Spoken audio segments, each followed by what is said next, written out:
continuación vamos a ver en qué consiste el módulo resistente a flexión.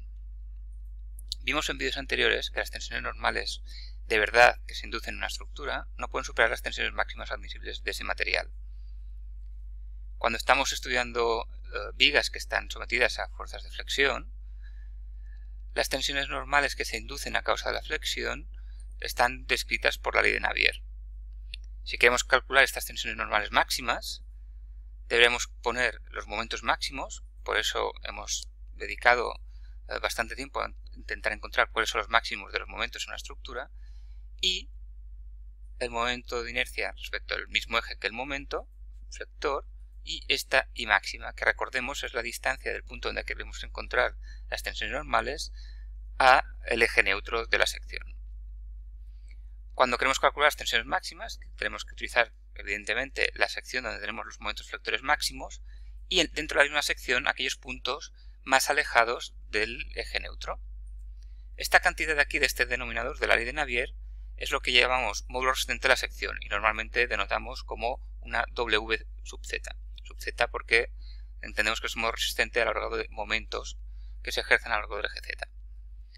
Este módulo resistente de la sección depende únicamente de las características geométricas de esa sección, el momento de inercia y esta I máxima.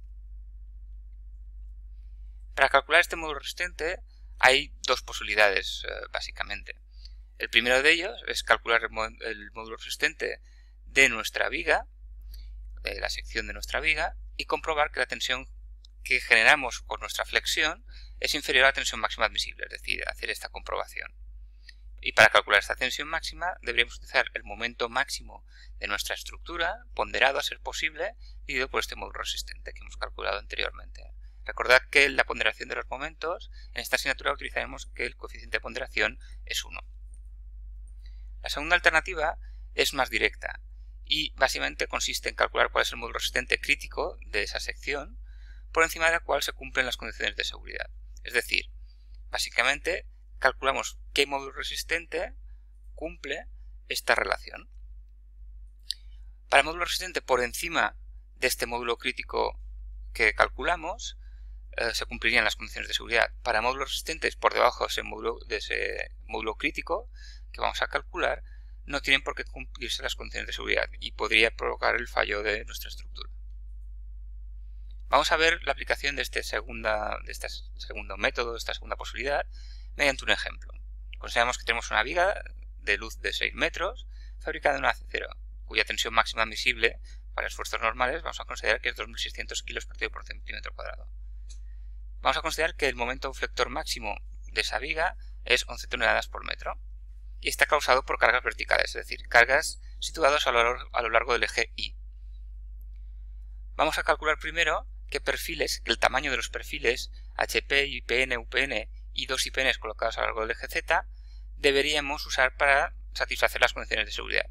Para este último caso, dos IPNs colocados a lo largo del eje Z vamos a considerar geométricamente como si fueran dos Is colocadas de esta manera.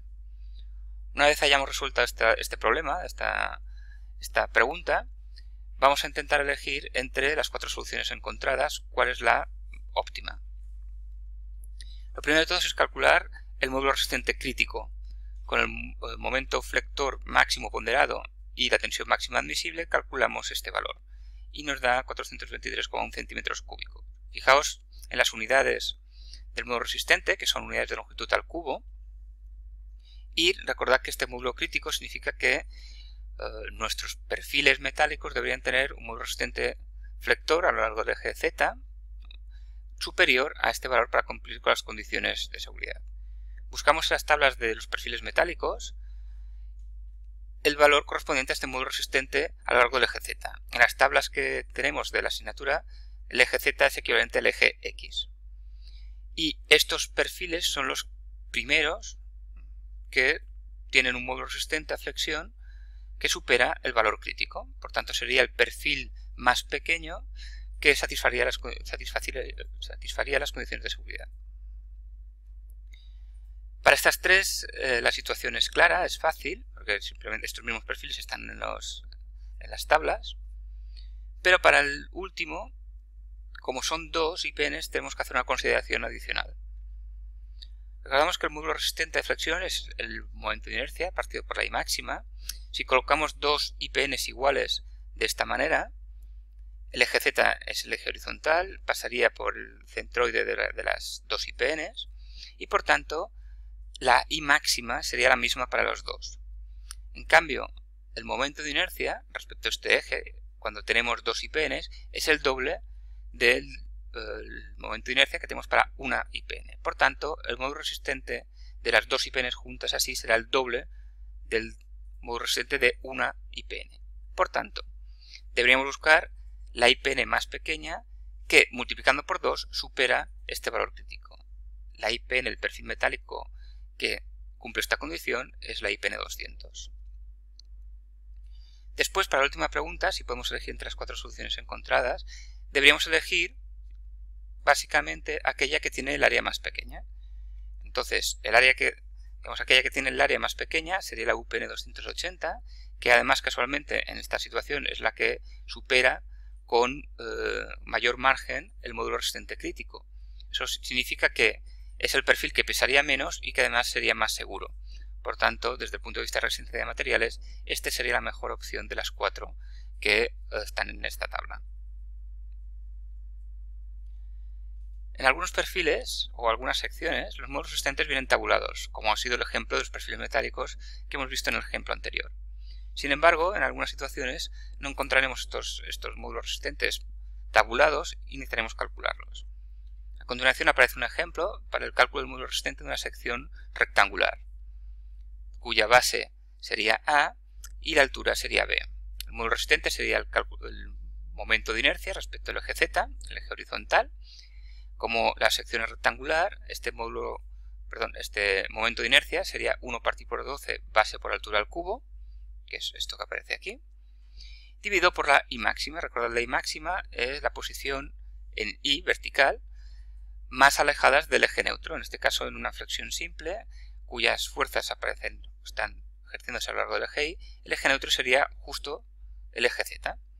Por tanto, la I máxima sería la altura partido por 2 de estos puntos, que son los más alejados del eje neutro, o bien estos puntos, la parte inferior, que también son los más alejados del eje neutro. Por tanto, la I máxima sería B dividido por 2. Y haciendo este cálculo tendríamos el módulo resistente a lo largo de momentos ejercidos a lo largo del eje Z. Y este sería el valor de este módulo resistente. En el caso de que tengamos tensiones máximas admisibles en tracción y compresión diferentes, hay que complicar un poco más este cálculo y será necesario calcular las secciones sometidas a tracción y compresión por separado y satisfacer los dos criterios a la vez. Por ejemplo, en una sección como esta, en la cual el centro de masa está más abajo de la mitad de esta sección, sería diferente si tuviéramos un módulo resistente a tracción y a compresión diferentes. Deberíamos hacer los cálculos por separado. Imaginemos que calculamos o que estamos aplicando un momento flector a lo largo del eje Z positivo. Por tanto, un vector, un momento flector, apuntando en la dirección positiva del eje Z. Eso implicaría que tendríamos las compresiones en la parte superior de esta sección y las tracciones en la parte inferior. Si quisiéramos calcular cuál es el módulo resistente necesario, deberíamos calcular el momento de inercia a lo largo del eje Z y después dividir por la I máxima. Esta I máxima para las compresiones sería esta distancia, A, porque las compresiones, recordemos, están en la parte superior. En cambio, para las tracciones deberíamos utilizar la B, porque las tracciones están en la parte inferior. Por tanto, deberíamos calcular ambas por separado. Como hemos comentado, esto debería hacerse siempre y cuando las tensiones máximas admisibles en compresión fueran diferentes a las tensiones máximas admisibles en tracción. Por último y para acabar, hay que notar que si tuviéramos colocada la sección de esta manera, el momento de inercia respecto al eje Z, aquel que pasa por el centro de masa, sería exactamente el mismo.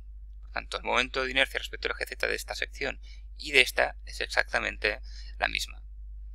Por tanto, si aplicáramos ese mismo momento flector a lo largo del eje Z, ahora, para encontrar el módulo resistente a compresión, están aquí, la I máxima que deberíamos utilizar es B, y si quisiéramos calcular el módulo resistente a tracción, como las tracciones están abajo, pues deberíamos utilizar la I máxima igual a A.